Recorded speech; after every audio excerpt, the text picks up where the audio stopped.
کوثم سلطان ماں پیکر کوثم سلطان سلطنت عثمانیہ کی مالکہ تھی۔ سلطنت کی طاقتور اور با اختیار خواتین میں شامل ہوتی تھی۔ 1612 میں سلطان احمد اول کی زوجہ بنی۔ 1623 میں سلطان مراد رابع کی تخت نشینی پر والدہ سلطان بنی اور سلطان ابراہیم کی تخت نشینی پر دوبارہ والدہ سلطان بنی۔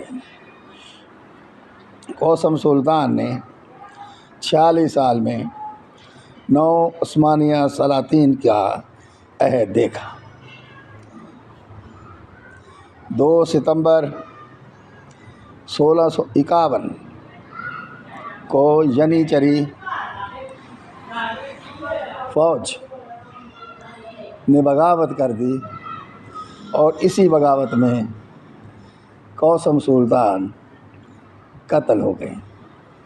مرنے کے بعد اسے والدہ معظمہ، والدہ مقتولہ اور والدہ شہداء کہا جاتا رہا۔